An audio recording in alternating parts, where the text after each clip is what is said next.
Yeah, so it'll be, yeah, oh, right. Thanks very much, Paul, first of all. that's all right. But I so will say that people obviously passing by wouldn't be 100% sure now that you. I know you've got a book of poetry. I've seen you. I've spoken to you before. You've got a clip up on YouTube of you reading down in Galway, and so the idea, I think you're here now at the moment that you're hoping people who are interested, who'd like a copy of your book of poems, can make a donation, and you'll take their email address and send it to them. Is that the idea? that's the idea at the moment. I live an odd kind of a life. I not sign on. This is the way I earn my money. So of course, yes. My customer, I use the library here in Greystones to forward my poems, and sometimes I use the internet here, of course. Yeah, that's handy. And then sometimes, of course, people return their compliments. But my book of poems are rather unusual. They were written some years ago during the troubled times. Right. And they're a book of poems, Suspended Glory. The book itself is a book of poems about wonder and mystery. They're very unusual writing. They're not kind of like Shakespearean or Wordsworth. They're put together in an unusual style, and they're very simple and very, very kind of. Would there be a theme? I don't know whether it's about your life or about love or about the world. They're about the world. They're a mixture of themes about the earth, the soil. One poem in particular is about John Milton Synge. It returns the feeling that John Milton Synge, when he returned from his travels in Europe, he went and discovered the Aran Islands.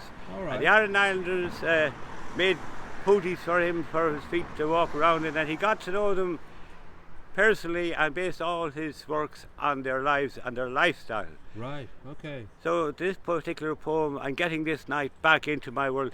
John Milton Synge is, as you might say, praised, and his and the feeling and the wave motion of the Aran Islands, and the feeling of being amongst the same people.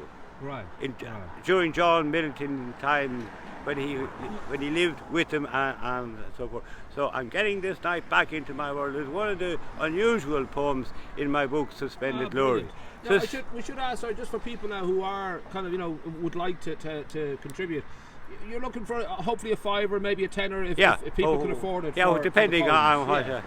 And then you're here. I haven't seen you for a little while now. Have you been living away, or I've been travelling across the water, living in Hampshire in England, on the southern coast of England, near Southampton, in a town called Leamington. Have you got connections there, or do you just the shape of it? Just my first time to live in England, and got to know the English kind of way of life. Right, and how was that? Was it okay? Leamington town is a beautiful town, a town with a river that flows into the sea. Lovely. They have a port, and it's an old English town. It's just a one main street town, and with fairly kind of populated on the outskirts, but it's just basically a one street town, and very English, and a very nice, quiet, peaceful, and enjoyable town to live in.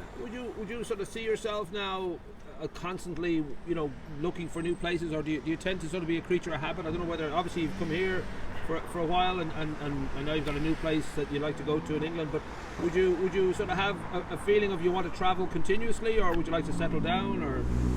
I haven't. Money kind of is very elusive in my world. I never seem to get into a position where the last 10 years that I can afford an ordinary place of habitation and so forth, and settle down.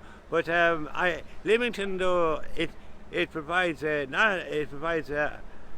second kind of opportunity for myself. It's a nice place to learn the way of life of England, especially. Different set of people. It's a different world, and it's interesting, and it's just ordinary people, and they get on with life just here, like in Greystones. It's quite enjoyable to live there. Well, we should look now with the poems. We'll put a link to your YouTube clip so people can get an idea. But you'll be here. I've seen you quite a few days, so people will find you here generally, and they can they'll know in advance what you're here, to talk about. So at least they'll have some idea before they meet you. And hopefully then some more people will approach you and buy a book of poems from you. Suspended Glory itself, the main poem was about communication. Okay. It was written during the kind of troubled times in Ireland, and it's an unusual poem about modern communication, about modern society, and about modern man. The one line in it, and it goes like this: into the light the astronomer strays, into the space he explores. Nice. And so it's a fantastic poem about modern life and modern communication, and it takes in the outer universe as well. As we all should. Of course, as we all try to, and as modern links with the outer space and so forth. Ah, great. Okay, well, as I said, I'll put the links in, and now people will have an idea. And because people must walk up and down quite a bit and wouldn't be sure. And one poem for the ladies is a beautiful love poem. It's called Cactus. Okay. It's about. It's because it's got pricks on it, or? It is a very unusual love poem about two friends of mine who I used to know some years ago in Galway. But the poem itself, Cactus, is perhaps one of the most idyllic love poems ever written, if I don't mind saying so myself. Well done. Oh, that's a good one, John. It's good to have done one of the greatest love poems of all time. That's handy to have on your CV. And were you in love when you wrote it? Were you deeply in love? Or no, I had a imagining? girlfriend at the time, and she was from Belgium. But it's hard to completely love a girl from Belgium. It was about the love of it was about two friends of mine, how much they loved each other. Ah, okay. That's why it's was it heterosexual love or no? lesbian love, No. Just it was. My two friends they didn't the place where they were living at the time. It wasn't so best, so I put them up for some time. Ah, nice. Then so you recognise the deep love between them and wrote a poem. They were my best friends at the time, and right. so.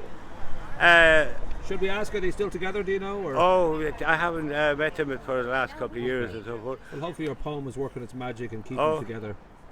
What what the poem describes roughly is, after the childbirth of their daughter, the mother, she kind of relapsed into you have a ticket on your Jeep, right? Yeah. She relapsed into a kind of a silence unto her own, and she, for a couple of weeks she was just, and this was after the birth of her daughter.